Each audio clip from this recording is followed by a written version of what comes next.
Deuteronomio capítulo 10, versículos 12 y 13, solamente 2 versículos en los cuales está basado este sermón. Dice la palabra de Dios: y ahora, Israel, ¿qué es lo que te pide el Señor tu Dios? Solamente que respetes al Señor tu Dios, que vivas como Él dice, que lo ames y que sirvas al Señor tu Dios de todo corazón y con toda el alma, y que cumplas todos los mandamientos del Señor y las leyes que hoy te doy para tu propio bien. El título de este mensaje, hermanos, le he puesto un llamado al amor y a la obediencia. Un llamado al amor y a la obediencia. En estos versículos, que son un resumen introductorio a la exhortación general de los versículos 14 al 22, los cuales muestran la imposibilidad de la independencia de Dios y del orgullo espiritual a la luz de la historia de la rebelión del pueblo, en el cual Moisés llama al pueblo de Israel a ejercitar la única opción que tenía para sobrevivir, hacer un compromiso total con el Señor, cumpliendo con lo que Dios demanda de su pueblo. Por eso en este pasaje, hermanos, que vamos a estudiar en este sermón, Dios nos confronta directamente con nuestros deberes hacia Él. En respuesta a la pregunta retórica que nos hace, ¿qué exige el Señor de ti o qué pide el Señor de ti?, Moisés presenta 5 requisitos necesarios para una relación íntima y personal con el Señor.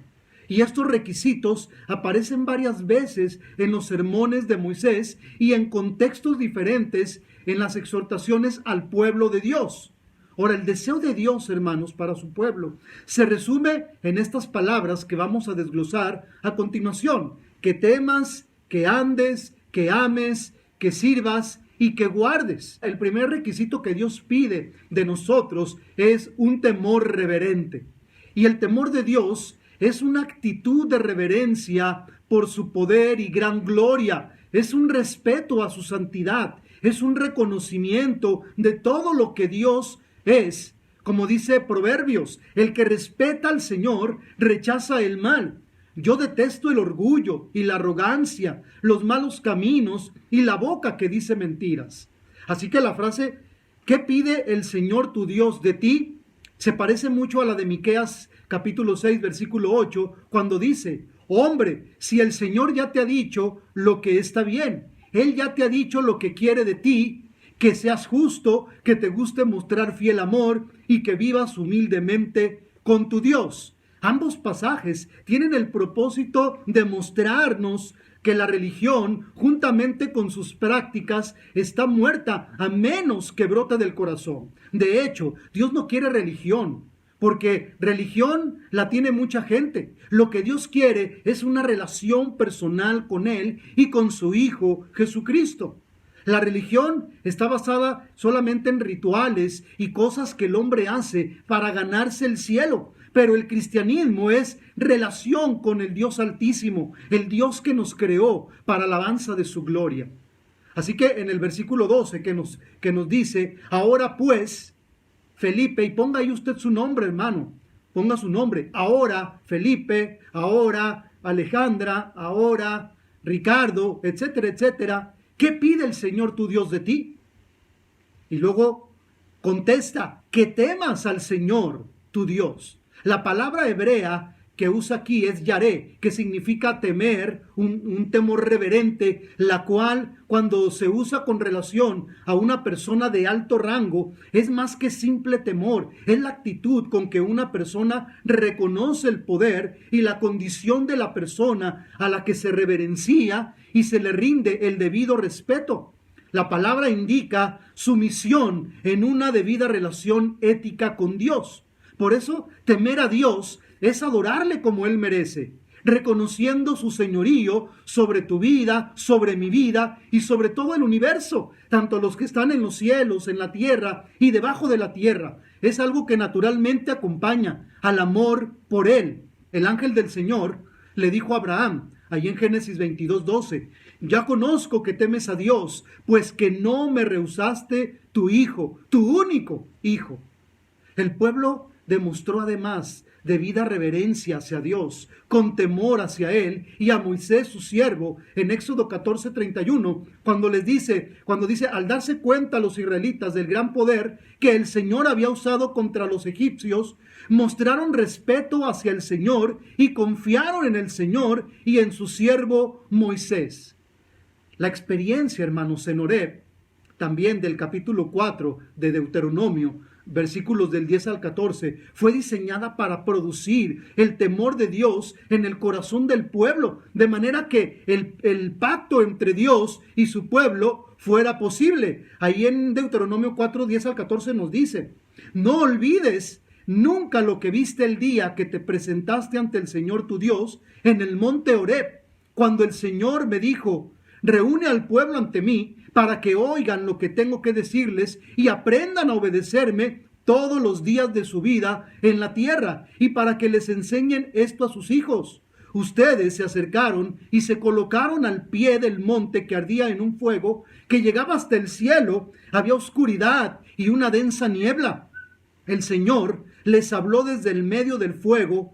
Escucharon el sonido de sus palabras, pero no veían ninguna forma, solamente se oía una voz. Él les anunció su pacto que les mandó a obedecer, los 10 mandamientos que grabó en 2 tablas de piedra. El Señor me mandó a mí que les enseñara las normas y leyes, de forma que ustedes pudieran obedecerles en la tierra que ocuparán al cruzar el río Jordán. Todo esto, hermanos, el Señor lo permitió con el pueblo para causar ese temor reverente a Él. Cuando Moisés está en el monte Horeb y que Dios le da los 10 mandamientos, eso fue para que el pueblo entendiera quién era Dios y lo que Dios demandaba del pueblo. Por eso el temor de Dios es más que un espanto o reverencia, aunque incluye ambos, porque cuando el pueblo se dio cuenta de que el monte ardía, hermanos, eso los llenó de temor, de espanto. Inclusive a Moisés, él decía que temblaba, ¿sí?, ante la presencia, ante la gloria de Dios. Temer a Dios es llegar a estar tan profundamente consciente de su pureza moral y omnipotencia que la persona siente verdadero temor de desobedecerlo, hermanos. Temer a Dios implica responder a Él en adoración, en servicio, en confianza, obediencia y compromiso. Todo eso es temer a Dios. En una ocasión, un profesor de seminario contaba una vez preocupado que había escuchado una conversación entre 2 estudiantes. Uno le decía al otro, le preguntaba al otro: ¿a dónde vas a ir esta tarde? Y luego el otro le contesta: tengo que ir a la iglesia tal. ¿Qué va a haber?, le preguntó el otro. Dice: nada importante, voy a ir a hablarle a un cadáver y a sus llorones. Y el profesor se sintió enojado y triste porque uno de los estudiantes describiera un funeral cristiano de esta manera. Esa actitud es lo que se llama el espíritu del profesionalismo, que es ser capaz de hacer todo correctamente, pero sin el corazón puesto en ello. Exteriormente todo está bien, pero cuando Dios mira el corazón, nada está bien allí. Porque la Biblia dice que Dios escudriña los corazones. Dios ve el corazón del hombre. En este tiempo de Malaquías, este espíritu imperaba y oscurecía el ministerio de los sacerdotes. Por eso Dios insiste que tratemos con reverencia las cosas sagradas. Las cosas de Dios debemos tratarlas siempre con reverencia, con respeto, con temor de Dios. Porque estamos ante el Dios vivo, ante el Dios todopoderoso, ante el creador del universo, aquel que nos ha dado la vida y que nos sustenta cada día. Por eso cuando el hombre no tiene verdadero temor de Dios, acude a todas partes en busca de ayuda, de seguridad y tranquilidad para su alma turbada. Acuden a los horóscopos, a brujos, a adivinos, astrólogos, médiums, al niño Fidencio, etcétera, etcétera, en busca de buena suerte. Usan amuletos y creen en todo tipo de supersticiones. Eso no es tener temor de Dios. El temor de Dios hace que el hombre se aparte del pecado y de todas esas cosas que Dios aborrece. Temer a Dios es simplemente, como dice el hermano John MacArthur, estar admirados ante su grandeza y someternos a su voluntad. Así que el primer requisito que Dios nos pide, el llamado al amor y a la obediencia, es temor de Dios, el temor de reverenciarle. El segundo requisito que Dios nos pide es andar bajo su voluntad. Y la palabra andar en el hebreo se refiere al comportamiento, a la manera en que caminamos en la vida. Como dice el profeta Isaías en el capítulo 33, versículo 15, el que camina en justicia, Dios le bendecirá. Si Dios camina o va delante de su pueblo, de nosotros, como lo hizo con el pueblo de Israel, en columnas de fuego, de nube y de fuego, que era la Shekinah de Dios, la presencia de Dios que iba guiando al pueblo durante el día y durante la noche. En Éxodo 13:21 vemos este aspecto. Ahora, esto nos da la idea de que debemos andar siempre en pos de Él. La Biblia nos advierte constantemente que no vayamos en pos del pecado, de dioses ajenos y de todo aquello que nos separa del amor de Dios. El hecho de que el pueblo de Israel siguiera a Dios en el desierto nos da el mandato de andar detrás de Él espiritualmente, de andar constantemente con el Señor. Las personas piadosas que siguen o practican los mandatos de Dios caminan en justicia, en humildad y en integridad. Andan con Dios. Así como Enoc, dice la Biblia, que caminó con Dios. Enoc, sabemos que Dios se lo llevó también, porque él fue un hombre íntegro, un hombre que caminó con Dios en esta tierra. Es vivir en su presencia y andar responsablemente delante de Dios, así como le dijo a Abraham en Génesis 17:1, anda delante de mí y sé perfecto, o sea, sé maduro. Por eso, hermano, yo te invito a que si durante todo lo que va de este año, ya estamos a mitad de año, no has andado recta y justamente con el Señor, es tiempo de que empieces a caminar y andar bajo la voluntad de Dios. La cuestión no es si Dios está en control de este mundo, sino, ¿está Dios en control de tu vida? Lo que quiero decir es, si estás permitiendo que Dios controle tu vida a través de una relación y una comunión sana con Él. Como dice el hermano Paul Washer, no se trata que un día anduviste con Él, sino que hasta el día de hoy sigues caminando con Él. No se trata de que un día tuviste comunión con Dios, sino que sigues teniendo comunión con Él hasta el día de hoy. De eso se trata, de andar constantemente. Por eso la palabra andar en el griego, que ya lo hemos mencionado en otras ocasiones, significa andar alrededor de. Constantemente tenemos que andar bajo la voluntad del Señor. El tercer requisito que nos pide es amarle sobre todas las cosas. Ahora, Moisés regresa al mandamiento básico en Deuteronomio. Amar a Dios con todo el corazón, con toda el alma, con toda la mente, con todas las fuerzas. En primer lugar, en la lista de todo lo que es esencial para el cristiano, es el compromiso sin reservas. Amar a Dios de todo corazón. Para el pueblo de Dios no es suficiente simplemente repetir ciertos ritos en su vida y adoración. Al contrario, debemos amar a Dios de verdad y dedicar toda nuestra vida a Él. Como lo dice ahí en el versículo 5, dice, entonces bajé del monte y puse las tablas en la caja que había hecho, tal como el Señor me ordenó, y allí permanecen todavía. La frase también que usa anteriormente, con todo el corazón, con toda el alma y con todas las fuerzas, es una manera de referirse a toda la persona, al ser integral de la persona. La idea bíblica del corazón cubre nuestra perspectiva de la voluntad y la mente. Por eso cuando Jesús citó este pasaje con palabras un tanto diferentes, también estaba señalando su significado esencial. Lo menciona tanto en Mateo 22:37 como en Marcos 12:30. Ama al Señor tu Dios con todo tu corazón, con toda tu alma, con toda tu mente, con todas tus fuerzas. La verdadera piedad significa rendir a Dios todas nuestras habilidades, al igual que todas nuestras posesiones, todo nuestro ser. La palabra de Dios, hermanos, siempre debe estar en el corazón del creyente como parte de la rutina de la vida y de cualquier actividad humana normal. Esta no es una adoración únicamente para el domingo. Dios tiene algo que decir en relación con cada aspecto de la vida y toda decisión que los seres humanos podamos tomar. Por eso en Marcos 12:30 Jesús enseña que todo el deber del hombre, toda la ley moral y espiritual se puede resumir en una sola palabra: amor.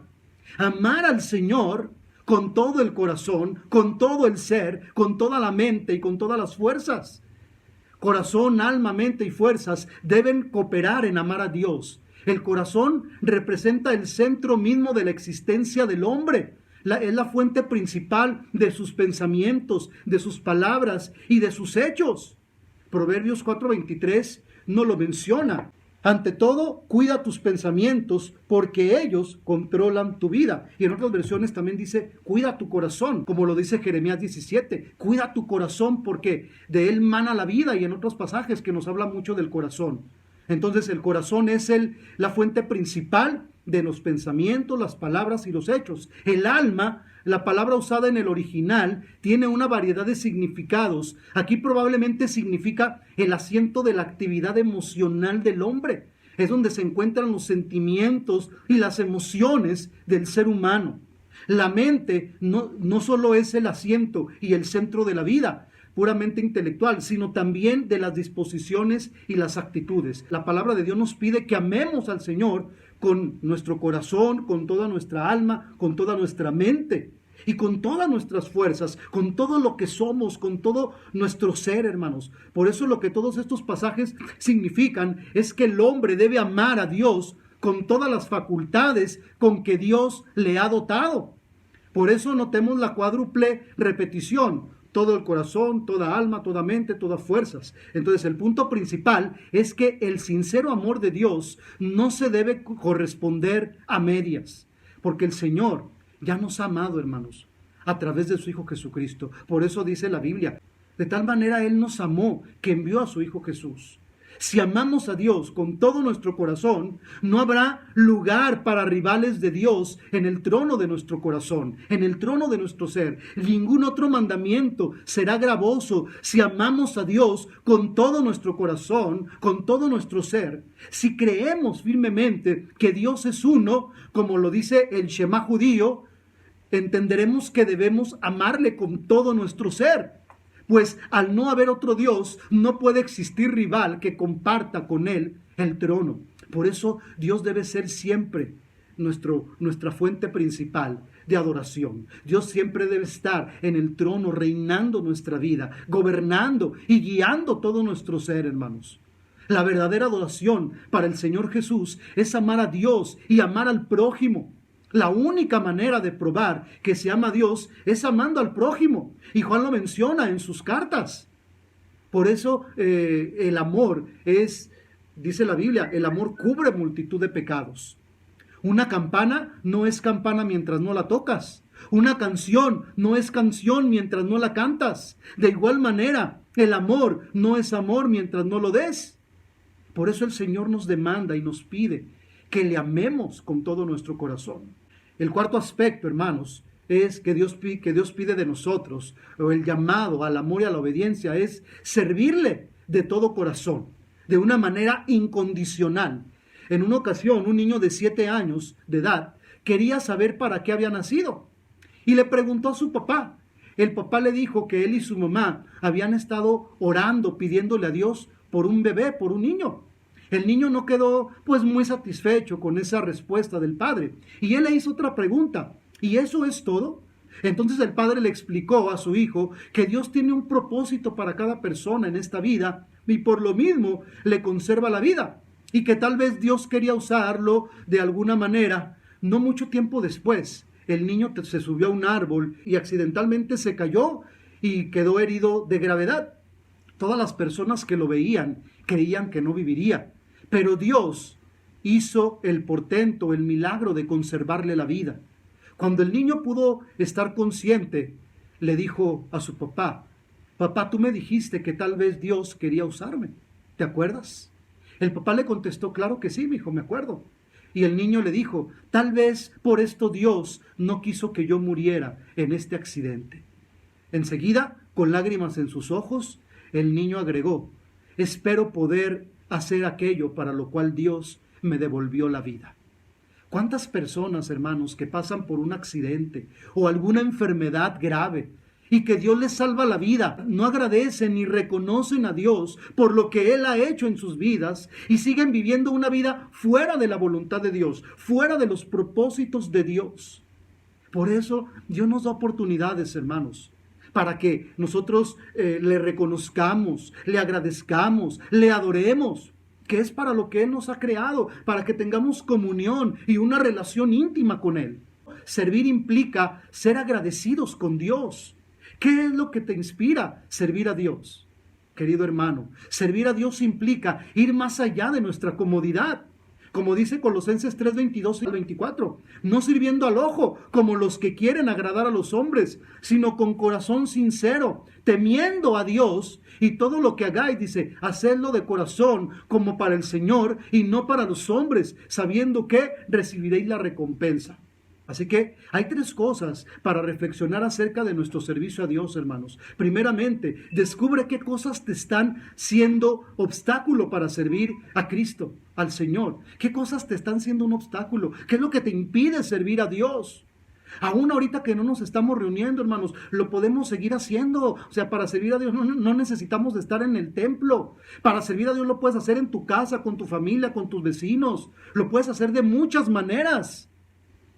En segundo lugar, haz una lista de las áreas de tu vida que han llegado a estancarse. ¿Qué cosas se han estancado en mi vida? Y tercero, escoge la mejor parte como María. Si recordamos la historia, cuando el Señor viene a casa de Marta y María, ¿María qué hizo? Se puso a los pies del Señor Jesús, mientras Marta estaba afanada. Por eso escoge la mejor parte. Se dice que la teología de la palangana es lo que Pilato hizo cuando tuvo la oportunidad de dejar libre a Jesús. Pidió una palangana y se lavó las manos, ¿sí? Pero Jesús, la noche antes de su muerte, buscó una palangana y procedió a lavar los pies de sus discípulos. Yo te pregunto, ¿cuál de las dos palanganas vas a usar?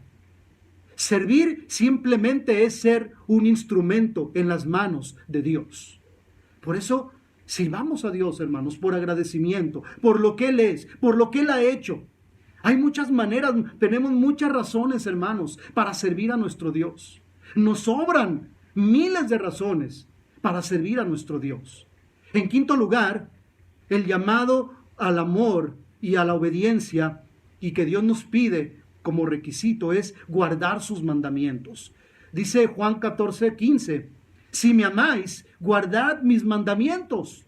El amor y la obediencia a Dios son inseparables, hermanos. Para Juan no hay más que una manera de demostrar el amor, que es la obediencia.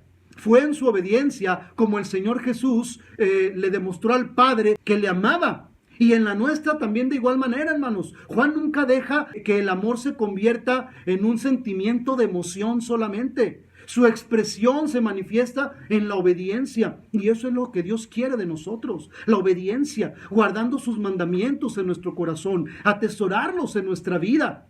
Hay jóvenes que dicen que aman a sus padres y sin embargo les causan problemas y ansiedades si no los obedecen. Hay maridos que dicen que aman a sus esposas y esposas dicen que aman a sus maridos, pero que por su falta de consideración, mal genio o egoísmo le hacen la vida imposible a su pareja. Para el Señor Jesús, el verdadero amor se muestra solo en la obediencia. Por eso el Señor dice, si me aman, guarden mis mandamientos, guarden mis mandatos y preceptos en su corazón. Primera de Juan, capítulo 5, versículo 3 nos dice, pues este es el amor a Dios, que guardemos sus mandamientos y sus mandamientos no son gravosos. O sea, sus mandamientos no son una carga para el creyente, hermanos. Al contrario, son un deleite, son una delicia para el cristiano. Dios nunca le impone un mandamiento a nadie sin darle también las fuerzas para cumplirlo. Sabemos que nadie ha podido cumplir la ley, ni nadie la podremos cumplir. Por eso estamos bajo la gracia de Cristo. Pero también el estar en la gracia incluye el obedecer a Dios, el obedecer sus mandatos. Dios no nos da sus mandamientos y luego se retira dejándonos a la deriva. Él sigue allí a nuestro lado y nos capacita para cumplir lo que Él nos ha mandado, guardar sus mandamientos. Es lo que es imposible para nosotros, dice la Biblia, es posible para Dios. Yo no puedo entender que alguien diga, es que es muy difícil cumplir los mandatos de Dios. Pues es difícil cuando no tienes a Cristo como el centro de tu vida. Pero cuando Cristo es el centro de tu vida, Dios lo hace posible. Nuestra respuesta a Dios debe ser la respuesta del amor, y no hay deber demasiado molesto ni tarea demasiado pesada para el amor. Una vieja historia, hermanos, cuenta que alguien se encontró una vez a un chico que iba a la escuela en aquellos tiempos donde todavía no había transporte, y llevaba a sus espaldas cargado a un niño que no podía caminar. Y una persona se le acercó y le preguntó al muchacho, ¿lo llevas así a la escuela todos los días? Y él contestó, sí. Eso es una carga muy pesada para ti, le dijo la persona. Y el muchacho le contestó, no es una carga, él es mi hermano. El amor hacía que la carga no le pesara en realidad. Y así debe ser entre nosotros y Cristo, hermanos. Sus mandamientos no son gravosos, no son una carga pesada, sino que son un privilegio y una oportunidad para demostrar nuestro amor hacia el Señor. Por eso, hermanos, tenemos que amar a Dios con todo nuestro ser. Tenemos que obedecerle, tenemos que buscarle cada día en una relación íntima y directa con nuestro Dios. En la parte trasera de un camión de mudanzas se leían las siguientes palabras que eran el lema de la empresa, y decía así: siempre a sus órdenes para cualquier carga, en cualquier lugar y en cualquier momento. Creo que esa debería ser el lema de nosotros como cristianos, y decirle al Señor Jesucristo en esta hora: Señor, que siempre esté limpio y útil y disponible para ti en el momento en que me lo pidas. El pueblo de Dios es una unidad, hermanos. La unidad del pueblo de Dios significa que debemos temerle, que debemos andar bajo su voluntad, que debemos amarle, servirle y guardar sus mandamientos como si fuéramos uno solo. Si hacemos lo que Dios nos exige, como dice el versículo 13 de Deuteronomio, dice, tendremos prosperidad espiritual. Desde el principio del capítulo 8, hermanos, Moisés ha estado usando el pasado para ayudar al pueblo a entender la necesidad de ser obediente a las palabras del Señor. Ahora Moisés concluye su exhortación demandando del pueblo que tema y ame al Señor. Así que, hermanos, termino con esto. Que temas al Señor tu Dios, que andes en sus caminos, que ames al Señor tu Dios con todo tu corazón, con toda tu alma, con toda tu mente, con todas tus fuerzas, con todo tu ser, y que sirvas al Señor tu Dios y que guardes sus mandamientos. Estas 5 demandas o este llamado al amor y a la obediencia, ¿sí?, infunden en la mente y en el corazón de cada creyente la importancia de la completa fidelidad a Dios.